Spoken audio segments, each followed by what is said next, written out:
Hello YouTube friends, this is going to be a very short video.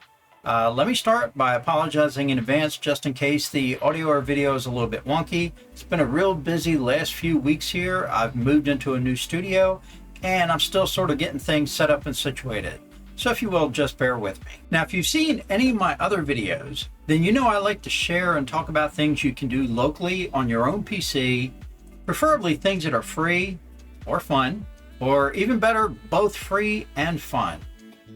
Now, up to this point, most of the videos I've recorded have mainly focused on the local generation of AI images by way of using Stable Diffusion.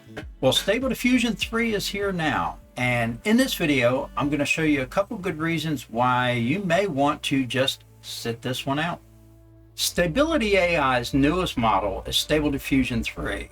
And at first glance, it might look like nothing more than the next iteration of the Stable Diffusion model. And in some regards, that's true.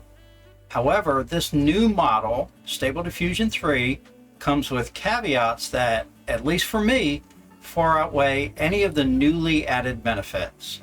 So, what are some of these caveats? The first major change is that Stable Diffusion 3 is no longer free when you use it to create any type of commercial content. And I suspect that most people using Stable Diffusion aren't doing so to create images strictly for their own amusement. Most people using Stable Diffusion are using it to create images that will go on a website or in a portfolio, or to be used in an ad or a book or a brochure or a YouTube video. These types of uses, while previously free with Stable Diffusion, well, Stable Diffusion 1.52 and SDXL anyway, they now require you to purchase a license, a commercial license, to use images in that way with Stable Diffusion 3. Now, I don't mean to toot my own horn, but some of you may recall that I predicted this in a previous video, and sadly, here we are. Now, to be fair, the license doesn't cost a lot, at least not yet. The current price for the license here in June of 24 is $20 per month. But notice that I did say per month. So that's right, the commercial licensing is a subscription-based model. As we've all seen before with other companies, time and time again, subscription-based models have a way of, well, increasing in price over time. As well as charging additional fees for add-on services and features.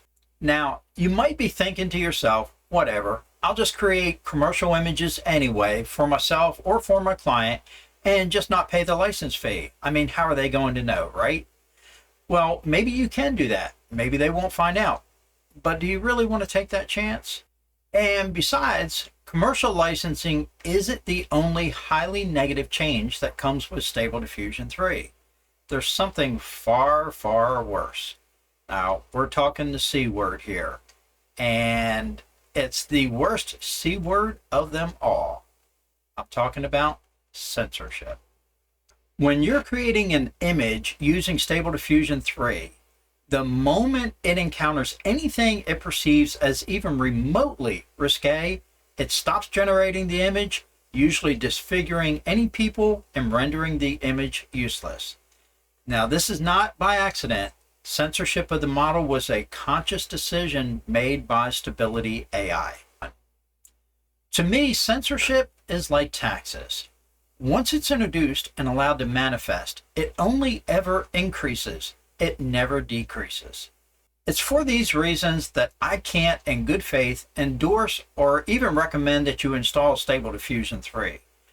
I will keep you updated should anything change, but for the time being, at least for me, I'm going to be sticking with my previous versions of Stable Diffusion. And finally, on a more positive note, now that I'm situated in my new studio, I do have more videos planned, in the works, and upcoming. So please don't forget to like and subscribe. Thank you so much for watching today. I really do appreciate it, and I'll talk to you soon.